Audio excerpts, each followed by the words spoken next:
Morning, Juju Gang. Happy Wednesday. Hope everyone's doing well. I was stuck in traffic. I thought I'd whip out my little phone on my MagBack setup and get recording. Now, one thing I just want to start up by saying is Tesla slowly grinds to a halt, and all the action that we've seen with the upticks have more or less subsided. I think it's important that we keep in mind a few key points to end the summer and the dog days of summer, mind you. Actually, I'm just going to pull over on the side here and just finish my recording. As we turn the AC as well, hopefully the audio is fine.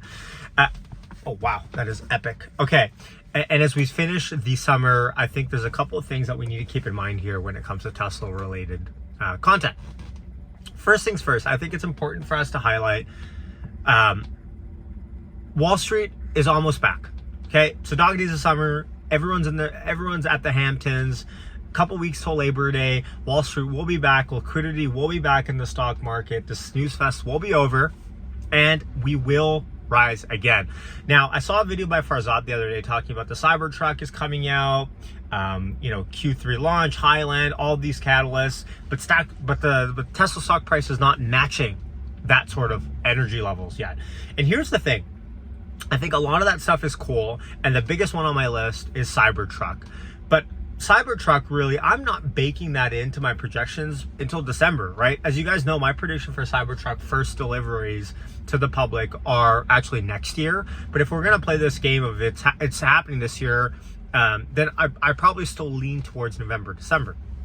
Now, if you haven't seen the news already, Cybertrucks are on tow trucks getting delivered to a bunch of random cities, some in Arizona, some over here, some on the East Coast, West Coast. Like, people are spotting the Cybertruck like crazy right now. Like it's actually insane to see how many Cybertrucks are going everywhere, which begs the question, are they just going into showrooms? Are they going up for safety testing? Like, what's happening here? And I guess no one's really to know just yet. There was a photo posted by someone, or Drive Tesla Canada, about five-ish kilometers to my left at the North Vancouver Mall. There's a Tesla bot now stationed at the Tesla retail store. Drop me a comment down below if you think we should do like a weekend live stream where I pull up to the Tesla store and I do an in-person Tesla bot stream. I don't know what I talked to this bot about. Maybe I could interview it. Maybe it's conscious. Who knows? But I think it'd be kind of a fun stream. Let me know in the comments if you think that's something that I should entertain. Okay, stock price action to end the year. Where are we sitting? Now, one thing I do agree with Farzad is there's a lot of signs pointing towards the end of the year being very similar to I want to say 2020. Mexico is coming online soon. Remember, the construction is at least not. I guess I should actually say not coming online soon, but the construction is going to begin very soon. We talk about Highland, and the model Highland is going to be obviously a lower priced vehicle, maybe a little bit more sportier. The Cybertruck is coming out to end the year. That's going to be essentially free advertising for Tesla. There's a lot of good happening here. Now, a couple things we need. We need inflation numbers to stay put. We need the Fed to stop raising interest rates here. If anything, to lower them next year. And then on top of that, we need the general employment numbers to be stable. With these high level interest rates, it's still there's still a lagging indicator of, let's say, 4 to 6 months from today to figure out the repercussions in the job market and the repercussions, more importantly, in the housing market. You guys know I talk about the housing market a lot, and all the leading indicator or all the lagging indicators that we have. Housing is of course very lagged. But as we sit here, we are way stronger than anyone had ever predicted for housing. That's not to say it's going to stay that way forever.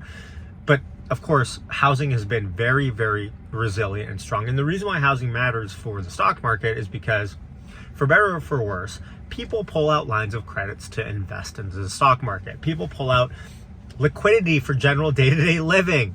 The housing market, whether we like it or not, there's a lot to do with what's happening in the stock market. So as we sit here and we talk in August of 2023, all signs are still ahead for a recession, in my opinion. But the question isn't, is a recession happening? The question is that baked in already to the stock market? And if the recession surprises on the downside, do we moon again? And actually, this price action that we're seeing from Tesla, $220-ish, $230-ish, $240-ish, I think is quite reasonable considering where we were to begin the year. Remember, stocks can't go up forever and ever and ever. Taking breathers is normal. It gets traders and hedge funds out of their positions that were not supposed to be in there in the first place. But I think when Cybertruck comes to a full launch, when deliveries start to happen, when all of the analysts go back to their models and they say, we don't really have this type of vehicle modeled for the Tesla fleet, I wonder what this is going to do for the perception of Tesla. And then when energy margins start coming through, when FSD hopefully, and I made it 5 minutes and 54 seconds to this video, and I haven't even said that you should hit like and subscribe, but I haven't even said that we should talk about FSD version 12. Elon is live streaming version 12 FSD live. Did I say it's a live stream? Next week, apparently. So we're going to start seeing, remember, version 12 is no longer FSD beta, it's just FSD. It's full end-to-end video neural nets. So anyways, there's a lot of good happening here, but there's no reason, in my opinion, to be impatient with anything. All good things take time. There's a lot of things brewing, but you can't make a nice stew in half an hour. Okay? You gotta let it stew. You gotta let it brew. All of these irons in the fire, FSD, energy, bot, these things are all great, but to make a good stew, you need to be patient. And that's where we currently are. We can't expedite this process. Okay? We can't wake up tomorrow and FSD's level 5. Although some would probably disagree with me on that. It's gonna take time. But as long as we know that we followed the recipe, and it's just the timing aspect now, we know the repercussions of all this tech is going to be amazing. And that's kind of where my head's at with Tesla. Not impatient with it. Still looking at the stock market for the long-term, the long-term macro overall picture, because that's what guides everything. But at the end of the day, what Tesla is doing is unrivaled, and bar none, there is no other company that's even coming close to trying to solve the problems that Tesla is. Much love. Yash signing off. Hit like and subscribe on your way out. Signing off. Peace.